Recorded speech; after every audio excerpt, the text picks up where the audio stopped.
আসসালামু আলাইকুম ওরহমতুল্লাহ বারাকাতু। আজকে আবার একটা নতুন ব্লগ নিয়ে চলে এসেছি ফারহান লাইফস্টাইলে। দার্জিলিং ডায়েরিসে যে ডে 6 ছিল, তারপরেই চলে এসেছি নিয়ে ডে 7। এই দিনই আমাদের ফেরার দিন ছিল, তাই জন্য একটু মনটা বেশি খারাপ করছিল। ভালোভাবে এই ম্যাল রোডের আমি মার্কেটটার ভালো করে একটা ভিডিও করে নিয়েছিলাম। জানি কবে আবার আসতে পারবো কি আসতে পারবো না, সেই জন্য ভালোভাবে স্মৃতির খাতায় ভিডিওটা ক্যাপচার করে রেখে দিলাম। তারপরে আমরা গাড়ি করে বেরিয়ে গেলাম এনজিপির উদ্দেশ্যে। কিন্তু অনেকগুলো আমাদের ভিউজ পয়েন্ট মিস হয়ে গেছে, কারণ যে দাদাটা আজকে ছিল, মানে ড্রাইভার দাদা, তিনি আমাদের জিজ্ঞাসা করছিলেন কোথায় কোথায় ঘুরেছেন। তারপরে আমরা বললাম এই এই জায়গায় ঘুরেছি। তারপরে উনি বললো আরও তো অনেক ঘোরার জায়গা ছিল, সেগুলো আপনাদের ঘোরায়নি। না দাদা, আগের যে ড্রাইভারটা ছিল একদমই বাজে ড্রাইভার ছিল। কোনো রকমভাবে খালি ঘুরিয়ে নিয়ে কোথায় কী স্পট আছে, কোথায় কীভাবে যেতে হবে না যেতে হবে, কোনো রকম আমাদের ইনফরমেশান করেনি। তো যাই হোক, দাদাটা বললো ঠিক আছে, যখন আসবেন আমার ফোন নাম্বারটা নিয়ে রাখেন, আবার আসবেন যখন আমাকে কন্ট্যাক্ট করে আসবেন, আমি আপনাকে পুরো দার্জিলিংটা ঘুরে দেখাবো। এখানে এত সুন্দর সুন্দর পরিবেশ আপনাদের দেখায়নি? আমি বললাম না। তারপরে উনি আমাদের বলতে বলতে নিয়ে এলো সেই ঘুম স্টেশনের পাশ থেকেই আমরা আসছিলাম। তারপরে আমরা চলে এসেছিলাম লেপ্রা জগতের দিকে। তো লেপ্রা জগৎটা এত সুন্দর, খালি পাইন ফরেস্ট, কি বলবো। কিন্তু আমরা যখন পৌঁছিয়েছিলাম না, তখন পুরো মেঘলা, আর একটু একটু বৃষ্টিও হয়েছিল।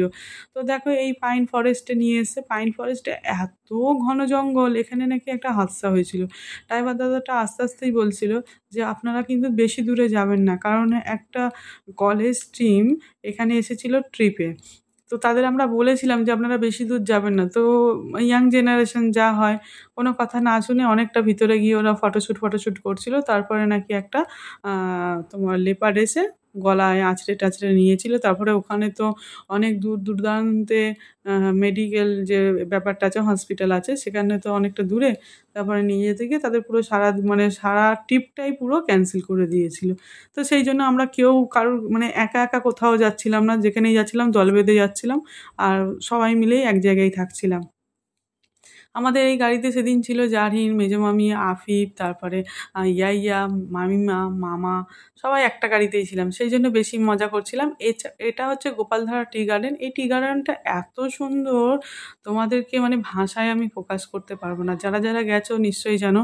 আমরা আরও একবার এসেছিলাম দার্জিলিংয়ে, তখন কিন্তু এরকম বেড়া দিয়ে ঘেরা ছিল না।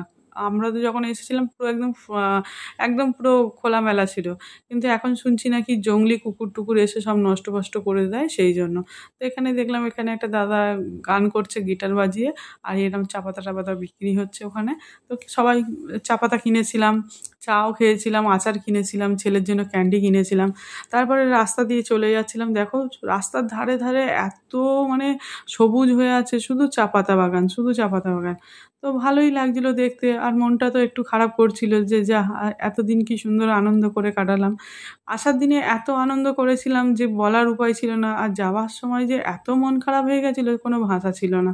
তো যাই হোক, এদের সাথে যে এইভাবে এতদিন কাটাবো ভাবতেই পারিনি, জানি না আবার কবে কাটাবো। তো গল্প করতে করতে, গান করতে করতে সবাই মিলেই আসছিলাম। সেই দিনকে পুরো আমরা ফ্রি মাইন্ডে ছিলাম, কেউ কোনো রকম বাধা নেই, কারোর কোনো রকম বকা নেই, কিছু নেই। মামিমাও চুপ করেছিল, কারণ মামিমা একটু গান থেকে একটু ডিটাচে থাকতে চায়। তো সেই জন্য তারপরে আমাদের নিয়ে আসা হয়েছিল এটা মিরিক লেক।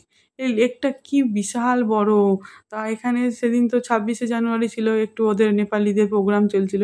এখানে ওরা নেপালি ভাষায় গান করছিল, তা শুনে আমার ছেলে এত হাসাহাসি করছে, ওদের ভাষা শুনে কিছুই বুঝতে পারছে না আর খালি হাসছে। তো যাই হোক, ওদের গানের সাথে গানে তাল মিলিয়ে তারপরে ওখানে লেকে দেখছিলাম এরকম বোট ভাড়া দিচ্ছিল চড়ার জন্য। তো আমরা বললাম চলো, দুটো বোট ভাড়া নিয়েছিলাম। একটাতে জারহিন ছিল, আফিফ ছিল, আর একটা আপা ছিল, দুলাভাই ছিল, আর একটাতে আমি, ফারহান আর মামিমা। আমরা 4 জনা মিলেই উঠেছিলাম এক একটা বোটে। আমরা তো প্যাডেল করতে চাইছিলাম, কিন্তু ফারহানের পাপা আর ফারহান বলছিল না আমি প্যাডেল করব। আমি বললাম চলো তোমরা প্যাডেল করো, আর তোমরা গাইড করো, আমরা দুজন বসে বসে মজা নিই। তা আমি আর মামিমা এদিক ওদিক দেখছিলাম, ভিডিও করছিলাম, খুব সুন্দর লাগছিল দেখতে। তারপরে আফিফ তো বলছে যা তোমাদের গাড়িতে উঠলে ভালো হতো, তোমাদের বোটে, তোমরা তো অনেক দূর যাচ্ছ। ফারহানের পাপা গাড়ি সম্পর্কে একটু জ্ঞান আছে, হ্যাঁ, কোন দিকে কী নিয়ে যাবে না নিয়ে যাবে। আমাদের তো ভয় লাগছিল, তো উনি বলছে তোমরা চুপচাপ বসে থাকো, তারপরে দেখছি আমি কীভাবে নিয়ে যাই। তো দেখো এত সুন্দর লাগছে পরিবেশটা, কিন্তু এত ঠান্ডা ছিল কি বলবো, মানে বীভৎস ঠান্ডা যাকে বলে। তারপরে এই যে এইখানে ছিল আফিফ, জারিন, শিরিন আপা, দুলাভাই, এরা ওই গাড়িতে ছিল আর আমরা এইখানে ছিলাম। তারপরে এই ব্রিজের তলায় চলে এসেছিলাম। ওরা তো আসতেই পারেনি, ওরা খালি ভয় পাচ্ছিল। তারপরে ফারহানের বাবা বলল, যা ভয় লাগছে যে গেলে তাহলে এসো না, আমরাই ঘুরে যাচ্ছি। তখনই আফিফের একটু মিস হচ্ছিল। এইভাবে বোট কমপ্লিট করে তারপরে আমরা আবার উঠে গেছিলাম। উঠে গিয়ে দেখছি সেই প্রোগ্রাম এখনও চলছে। তো প্রোগ্রাম চলছে, চলুক, আমরা আমাদের মতন ফেরার উদ্দেশ্যে রওনা দিই। কারণ আমাদের ট্রেন ছিল ৭টা নাগাদ, ৭টা না ৮টা নাগাদ ট্রেন ছিল। তারপরে আমরা এই মিরিক থেকে পাস করছিলাম। মিরিকের রাস্তাটা না খুব সুন্দর। মিরিকটা অনেকটা নিচুর দিকে। যত আমরা নিচের দিকে সমতলের দিকে যাচ্ছিলাম ততই এবারে দেখছি যে মানে মোটামুটি ঠিকঠাক আছে। নর্মাল গরম যেটা সেইরকম গরমটাই পাচ্ছি। তো আর ওপরে যত ছিলাম বাপরে বাপ! যেমন ঠান্ডা তেমন বৃষ্টি আর মেঘলা ওয়েদার, যেন কনকনে ঠান্ডা যাকে বলে। তারপরে এই যে তিস্তা নদী ছেড়ে দিয়ে চলে আসছি আমরা। সমতলেও এসে দেখছি সব চা পাতা চাষ করছে। এখানে তো নাকি হাতিও দেখা যায়। তারপরে আমরা এনজিপি স্টেশনে চলে এসেছি। এখান থেকে আমরা ট্রেনে করে চলে গেছিলাম একদম শিয়ালদা। ট্রেনে উঠে আমরা সব ক্লান্ত হয়ে পড়েছিলাম, আর কোনো রকম ভিডিও করা হয়নি। তাই এনজিপিকে টাটা করে আমরা সবাই মিলে ট্রেনে উঠে যেতে সারা রাতের আর কোনো ভিডিও করা হয়নি। ভোরবেলায় আমরা শিয়ালদা স্টেশনে চলে এসেছি। এবার এখান থেকে আমরা যে যার মতন সব আলাদা হয়ে যাব, যে যার বাড়ি সব দিকে চলে যাবে। তারপরে আমরা আমাদের মতন এই যে শিয়ালদা স্টেশন থেকে বাইরে বেরিয়ে এসে আমরা একটা উবের ভাড়া করে নিয়েছিলাম। উবের ভাড়া করতে বাড়ির দিকে রওনা দিয়েছি। তো এই ছিল আমাদের পুরো দার্জিলিং ডায়েরিসের পুরো হিস্ট্রি। কেমন লাগলো বন্ধুরা জানিও। হ্যাঁ, আশা করি তোমাদেরও ভালো লাগবে। তোমাদেরও যদি কোনো রকম এ বিষয়ে কোনো কমেন্ট থাকে, মন্তব্য থাকে, জানিও বন্ধুরা। তো সারা দার্জিলিং বা গ্যাংটকের যা ফটো ছিল মোটামুটি সেই সব ফটোগুলো এই ভিডিওর মধ্যেই আমি আপলোড করে দিলাম। স্মৃতি হিসেবে থেকে যাক। যখন যার ইচ্ছা হবে তখন এখান থেকেই সব দেখে নিতে পারবে। সবার খুব মজা হয়েছিল। সবাই সবাইকে খুব মিস করেছিল। তাই জন্য ফের ভাবা হয়েছে পরে হয়তো কোনো একটা ফের ট্রিপ করব। এইভাবেই আমরা সবাই মিলে একসাথে বেড়াতে যাব।